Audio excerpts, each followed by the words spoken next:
Ya. Satu di Minahasa, satu di Maluku, Maluku Utara.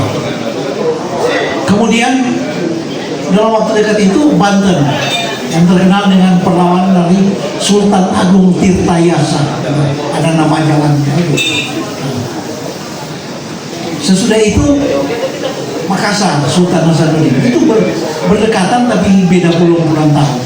Nah, pertama itu saya mau sebut dua.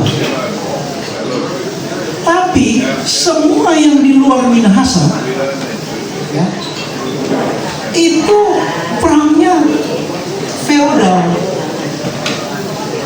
Saya sebut aja di Ponegoro itu kan karena kedudukannya dimanipulasi oleh Belanda, Pangeran Mangkubumi, kemudian kuburan famili dia digusur untuk pembuatan jalan Anyar Panarukan itu, maka diangkat senjata. Bukan dengan Imam Bonjol nggak tahu kan? Begitu juga ya Sultan Agung sama. Nah, yang di Maluku Utara itu yang saya sebut tadi, yang memang hampir berdekatan dengan perang di Minahasa itu, Sultan Baula sama, diangkat senjata karena yang dia ganti Sultan sebelumnya, Sultan Hairun itu dibunuh oleh Portugis dan dia perang itu Katolik. Jadi bukan seperti ini. Jadi hanya di Minahasa yang pergerakannya untuk kepentingan rakyat, isunya keadilan, persamaan, dan satu yang istimewa adalah satu-satunya yang menang, dan itu dimulai dari Konsea, bukan lain-lain. Jadi satu-satunya yang mau sampai mengusir Spanyolnya. Spanyol lari ke utara, sempat singgah di Siau agak lama, kemudian ke Filipina. Seperti kita tahu kalau di Filipina kan memang mereka lama. Tapi pendek cerita, cuma di Minahasa dan di tahun saya itu yang menarik. Nah, mungkin itu pertanyaan. Siapa pahlawan di sana? Kan tadi saya sebut Baula, Sultan Agung Tirtayasa, Hasanuddin. Nah, di Minahasa itu sama. Perang Tondano, perang 14 Februari, sama semua. Kolektif, tidak ada itu. Dan bintang, semua sama. Semua sama. Ya, saya sebut aja. Ada apa?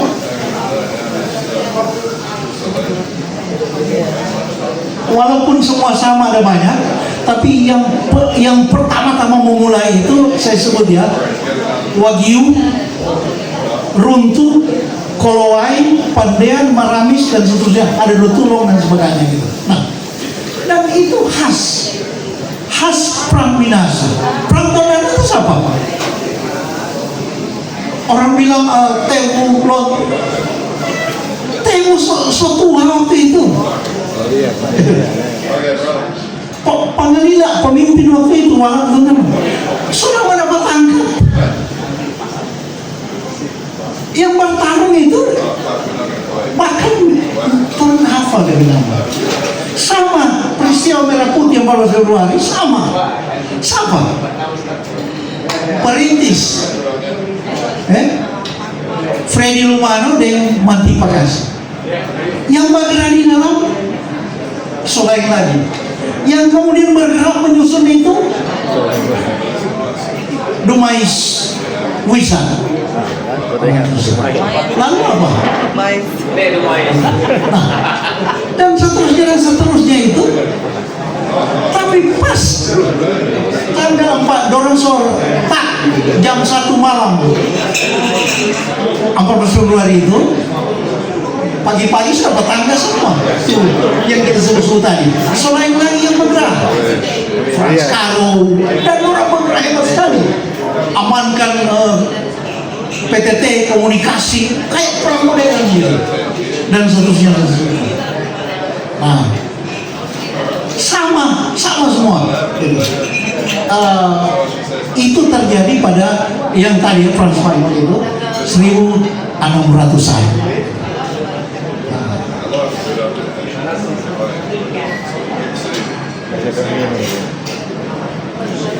Sekarang tentang apa yang disebut tadi pra-nasionalisme. Sekarang kebangkitan nasionalisme. Tolong ingatkan tiap tanggal berapa berarti? 20 Mei. Tapi pada tahun 1980 berapa, Kejaksaan Agung RI melarang satu buku. Karena buku itu mengungkap bahwa Budi Utomo segala macam itu bukan perintis nasionalisme. Nah, selalu siapa perintis nasionalisme? Dua orang. Menurut data-data yang susun itu Pramundia Anantatur, pujangga dan peneliti sejarah Indonesia yang pernah dinominasikan hadiah Nobel kesusahan. Jadi kuatlah DP dukungan. Nah, siapa tuh perintis kemerdekaan nasionalisme Indonesia sebenarnya? DP nama FDY Pangemanan, orang Kadegesa. Sebelum, kalau Budi Utomo kan 1905-08. Ya. Ini masih 1800-an. Frederick apa, Johan apa itu, taulah dulu nama-nama kan bagaimana. Sekarang orang masuk di konsolidasi nasionalisme. Di tahap-tahap membawakan sejarah yang kalau di Indonesia terkenal antara lain itu 28 tonggak sejarah, 28 Oktober Sumpah Pemuda. Nah, sebenarnya yang mendahului Sumpah Pemuda itu adalah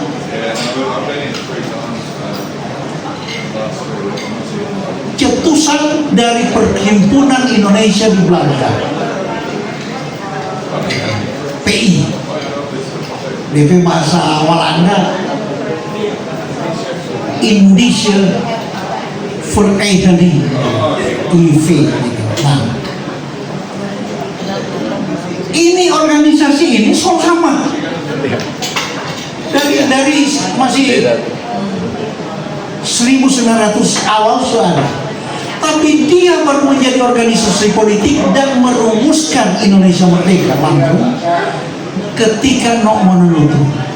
Sebelumnya dong Hatta semua, Muhammad Hatta. Itu waktu Nok Manuntutu menjadi radikal. Itu Dokter Sitanala yang namanya diabadikan menjadi rumah sakit kusta di Jawa Barat itu. Itu Dokter Sitanala waktu itu satu angkatan orang mahasiswa di sana, anggota itu diadili sama Nok Manuntutu, dianggap pengkhianat Indonesia, radikal memang. Dan dia yang bikin jadi Nok Manuntutu ini yang bikin menggariskan ini apa organisasi ini menjadi bukan anak sekolah, bukan organisasi anak sekolah, tapi organisasi politik perang, betul-betul. Nah, bersama dengan Nok Manuntutu itu ada Alex Maramis. Alex Maramis sama Mak Umbi juga, gitu. Alex Maramis ini adalah orang yang bapak-bapak yang fakultas apa yang hukum mesti tahu ini. Alex Maramis ini adalah orang Indonesia pertama yang masih mahasiswa, dia bikin gugatan hukum internasional terhadap eksistensi Hindia Belanda. Dia ajukan gugatan internasional masih mahasiswa. Kayak itu Alexander Mak Umbi ini. Nah, dengar baik-baik.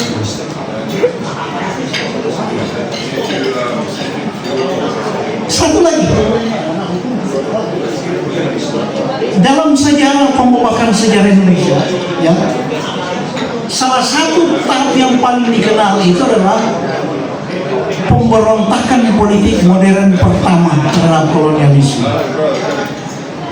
Itu jarang orang sebut, karena itu PKI tahun 1926 sampai 1928.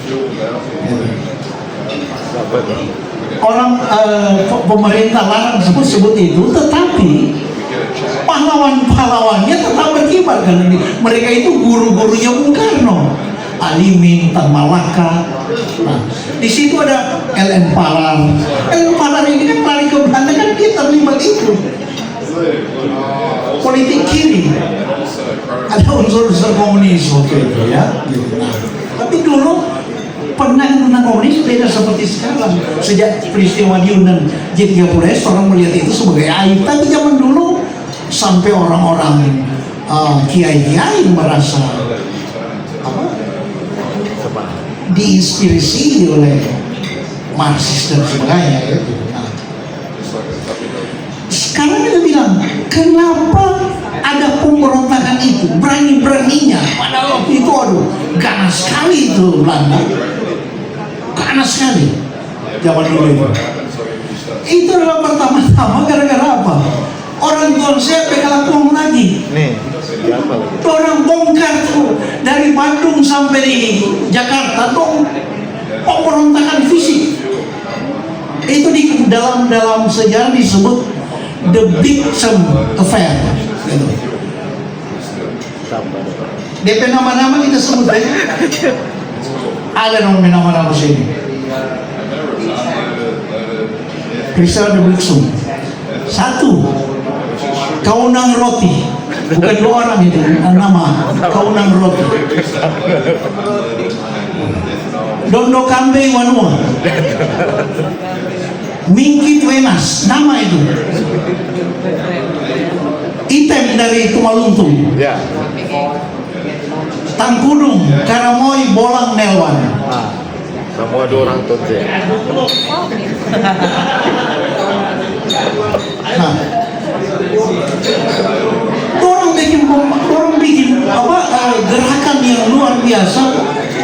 Bayangin sampai gudang mesiu dari Kenil, itu gudang mesiu besar sekali di Cimahi sana. Orang rebut kayak apa orang penyali, ya gitu. Nah,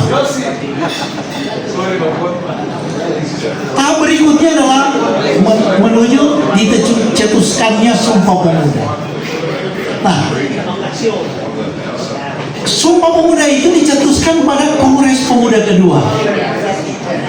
Tapi Kongres Pemuda pertama yang mendahulunya, ya, 1,5 tahun sebelumnya, 1926, itu yang bikin dan menjadi pembicara pertama, pemakalau pertama, orang Tonsea, Paul Pinontohan. Tahun 28, orang tahu siapa Muhammad Yamin, Amin Rasuluddin dan sebagainya. Tetapi yang dananya itu siapa? Nomono Nutu. Itu semua dirancang dari DP rumah. Orang dia semuanya dua itu pengacara tamatan Prancis. Jadi itu panitia Sumpah Pemuda itu, no yang bakar, no yang sore. Nah,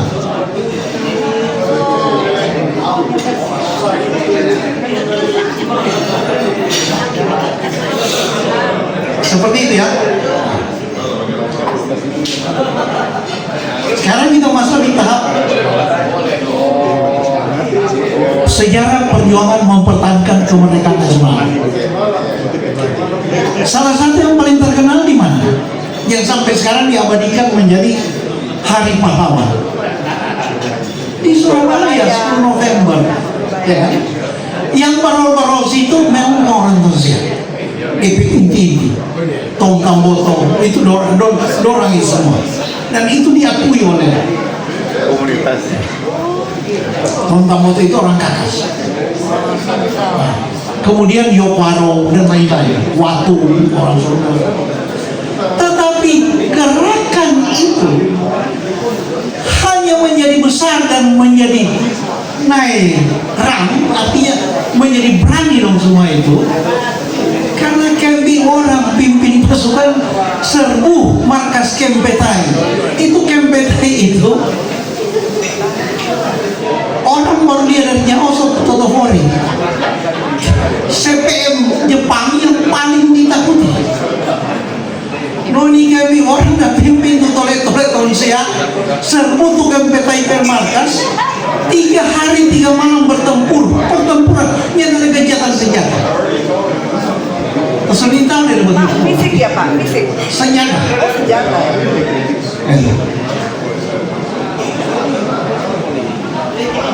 Terus orang tu nak tonton dia dia. Orang.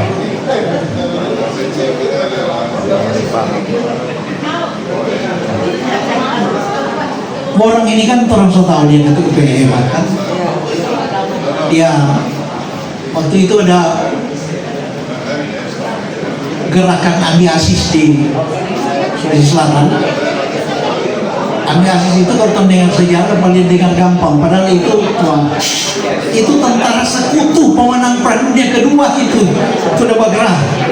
Saya nggak ada lawang tuh orang Among bilang pada saat itu, dan memang banyak orang Among. Nah, untuk menaklukkan tuh gerakan Ami Asis itu, Soeharto kemudian menjadi presiden RI dengan Kolonel Kawilarang lagi berunding di kapal bagaimana mau mendarat, mau atasi ini yang biasa. Berapa orang turun di jadi ponto, kalau dia pimpin pasukan, kalau dia berjalan kaki, kalau dia duduk itu Makassar, selesai. Seperti itu tuh orang.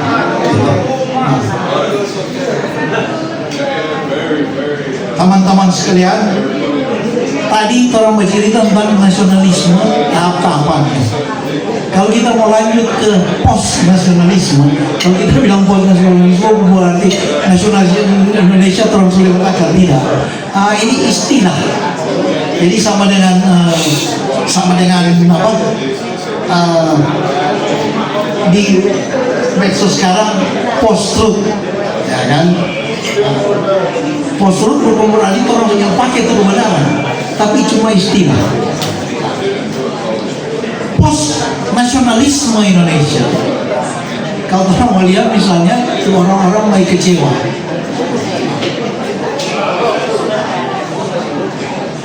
Dua aja kita mau contoh, karena dua-dua ini memang orang Indonesia DP utama. Satu adalah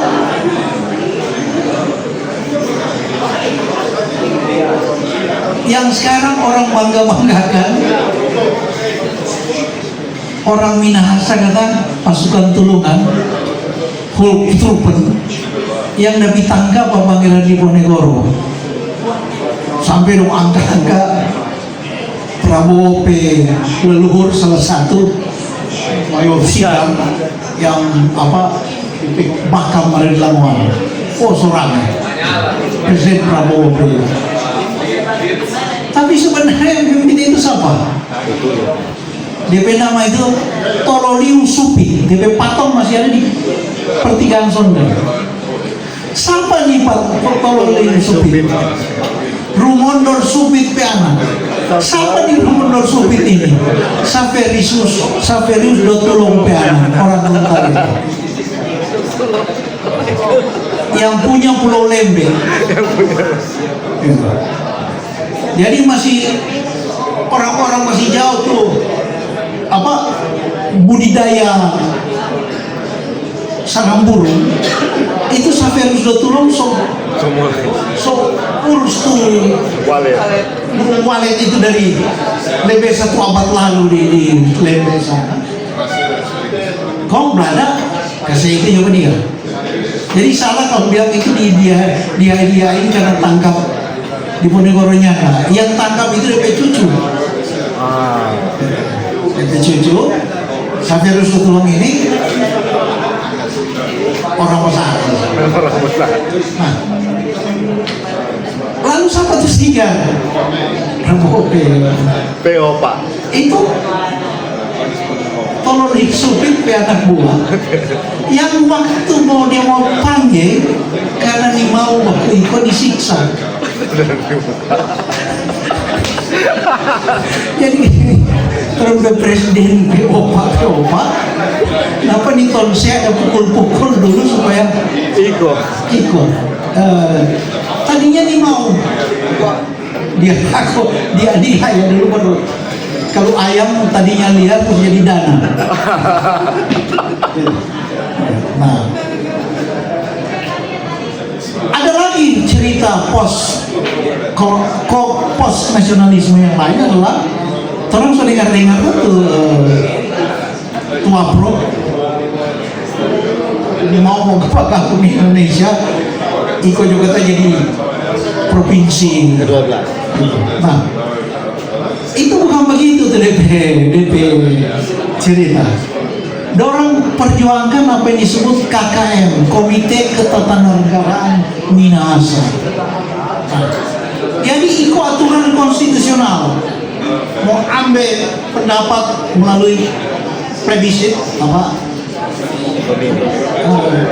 pemungutan suara yang sampai di timur kemarin apa itu referendum. Nah yang rancang ini dia bernama Elias Lumais Denga Karegesan Asli. Ini Denga ini yang bangun itu yang orang kalau mau pulang kampung mesti zaman daratan bandara dia yang bikin pertama. Dia juga yang bangun itu kalau di Kota Manado ada yang disebut kampung ketat dan kampung ternate. Makanya tuh dua kampung itu paling rapi di seluruh Kota Manado, rapi di berjalan-jalan karena memang dibangun oleh jago. Itulah Elias Lumais Denga.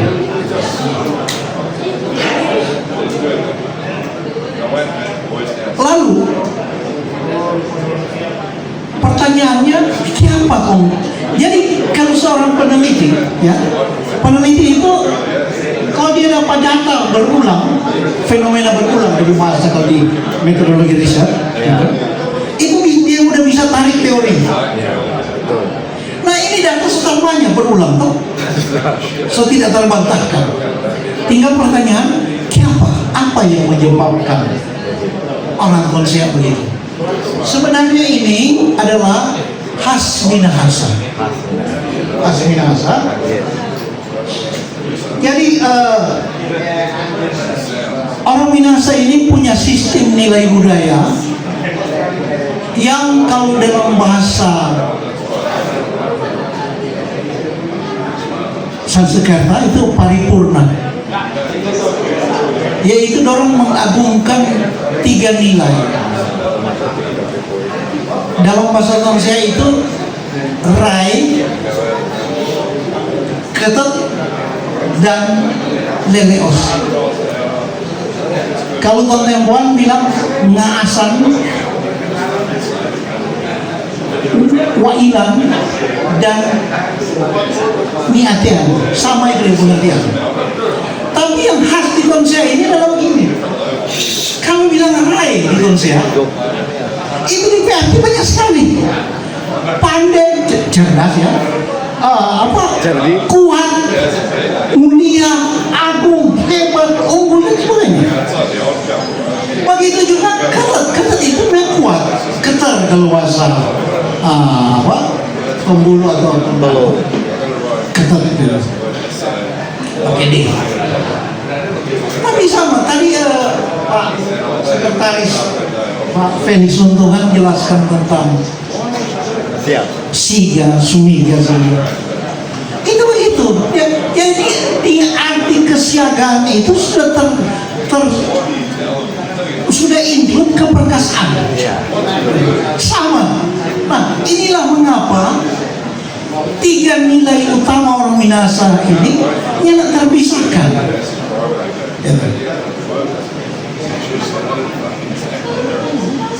Mungkin orang bilang begini kan,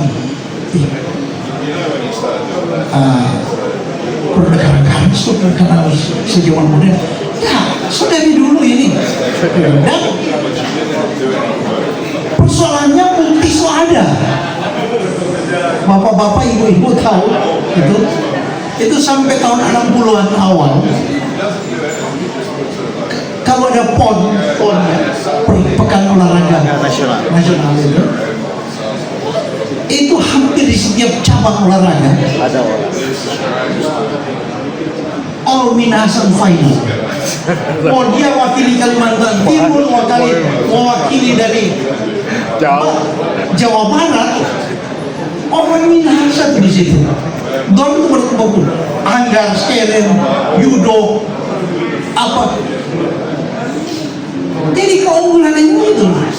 2 tahun lalu orang di WA Group di besok heboh karena bilang apa?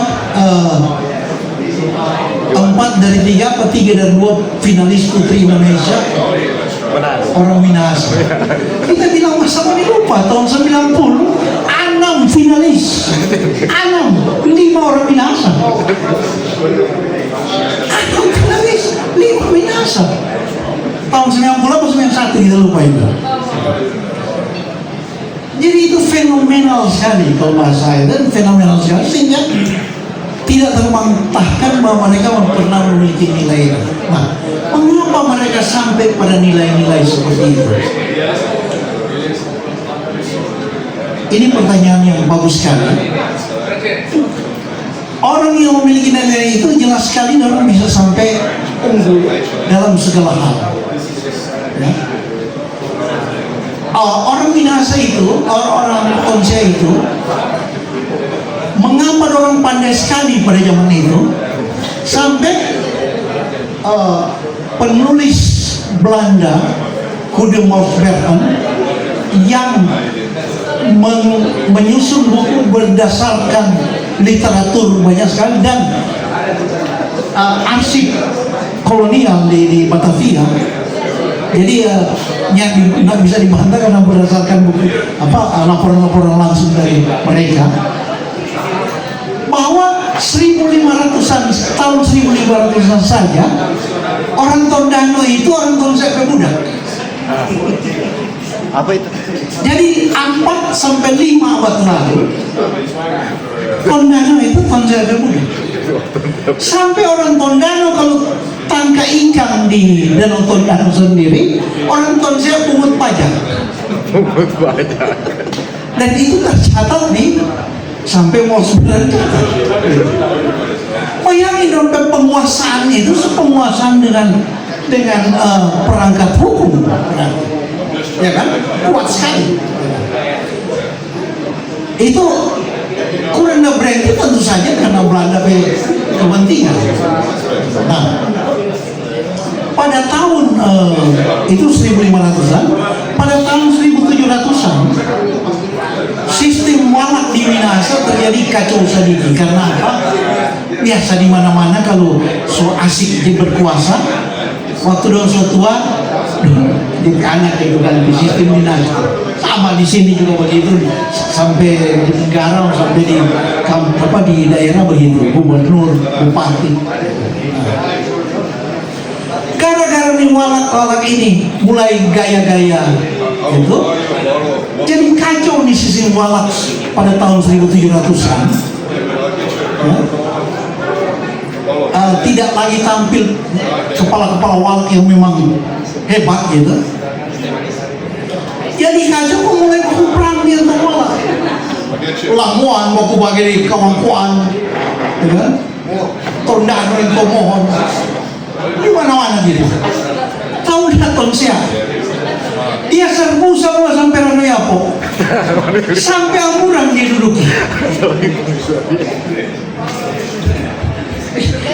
Dia Australia sampai tinggal tentara sekarang so pakai pasukan artileri, so pakai tank. Nah, seperti itu tuh Mas. Nah, kenapa orang Tonsea bisa sampai begini? Padahal itu seluruh Minahasa, tapi dong lebih dulu. tadi bercerita padi dan jenderal bagaimana itu pada abad ke 17 awal, jadi 1600 sekian. 1600 sekian berarti 400 tahun lalu kan? Yo.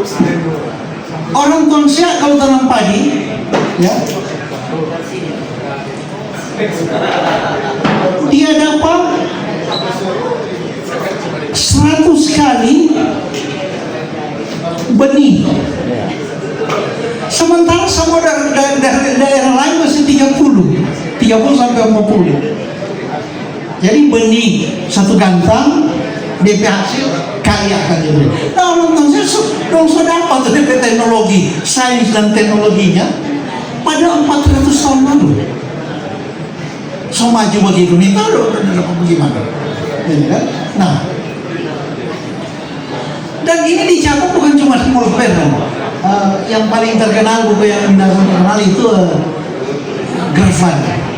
Di buku Grafan ada tentang tuh Tonsea berprestasi dalam sains dan teknologi pangan.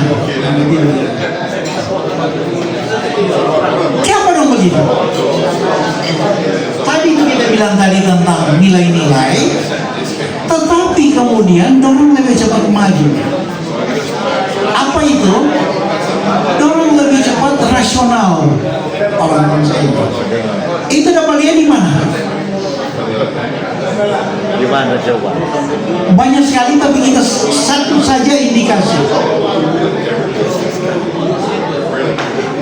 Satu saja indikasi ya. Karema. Karema itu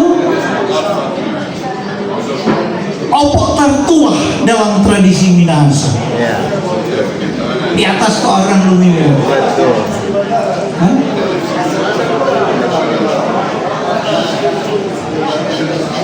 Tapi Kadema itu kan di Minahasa, Kadema dia nama. Kadema ini bukan perempuan, laki-laki. Kenapa? Dia ini tukang mabuk. Mabuk. Dan orang Jakarta bilang begajulan gitu. Ya. Dokter. Apa ini? Kenapa begitu? Padahal Kadema itu opok tertua di semua etnis lain itu dipandang seperti langsung keputusan Tuhan, gitu kan? Di sananya enggak dong, sampai kita anggap dia pemabuk di Tonsea. Jadi terjadi apa? Lawan dari deifikasi. Deifikasi itu orang dituhankan. Ini Tuhan diorangkan, personifikasi, diturunkan. Nah, ini hanya mungkin oleh satu masyarakat yang so rasional tinggi. Betul. Konon mempermainkan tokoh. Iya.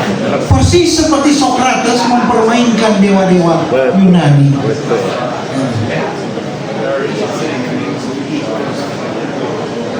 Aneh sekali, cuma karena ada penghormatan terhadap perempuan, sehingga tuh Kadema itu Jadilah perempuan. dong bilang laki-laki di Tonsea. Kadema ini. Harusnya perempuan. Kalau di daerah Tonsawang sana, Gunung Batu, waduh lebih sakral lagi. Dia diidentikan dengan bintang fajar, bintang kejora, dan sebagainya. Nah, pendek cerita, ini orang-orang Tonsea ini, orang hanya begini. Hanya orang yang sudah mencapai, hanya masyarakat yang sudah mencapai kadar rasionalitas cukup tinggi yang mampu melakukan redeifikasi. Deifikasi artinya manusia dibikin jadi Tuhan, deifikasi. Yesus itu di kalangan ilmiah dia bilang deifikasi. Orang kok dibikin jadi Tuhan. Nah, DP lawan itu redeifikasi. Nah,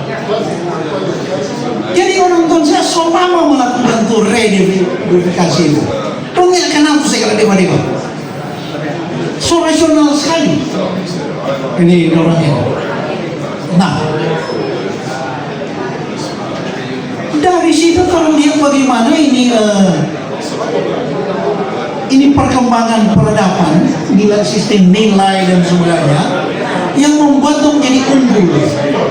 Kenapa? Hanya orang rasionalitas so tinggi yang berani utak-atik itu dewa-dewa. Kan? Hanya orang-orang yang udah rasional. Terus lah itu kok login-login gitu. Orang lain masih takut-takut nggak mau coba. Oposo, mempinjam nih teman-teman. Ini ada. Di konsep melakukan apa disebut redeifikasi. Redeifikasi adalah hal-hal yang sakral itu direnggut. Redeifikasi. Nah, mengapa orang sampai di situ? Jelas itu tadi. Orang sudah lebih rasional dan seterusnya. Tapi apa yang semua kita sebut tadi harus orang bilang sebagai masalah. Tantangan orang sekarang itu ke depan. Jadi masa yang pernah dahsyat itu tadi itu bukan hebat, itu dahsyat.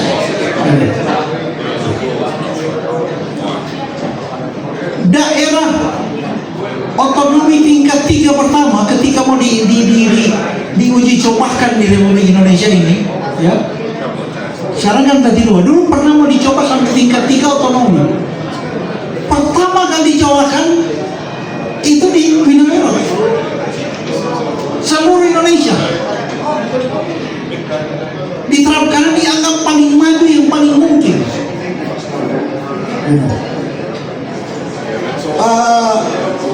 Dia ibu kota kalau nggak salah di Kasar. Dari Tumaluntung sampai di Tontalete. Jadi Dati 3 namanya. Mau tiru sama di Swiss, kanton daerah-daerah kanton namanya di Swiss itu kanton. Nomor tiru. Nah, para ahli di Indonesia berpikir yang paling siap untuk itu Tonsia. Nyata terus karena daerah lain yang sanggup. Tonsia sempat pikir. Dati 3. Jadi tantangan bagi Paimpulan Tonsia adalah mengembalikan kejayaan. Saya kira sampai di situ. Terima kasih. Mantap.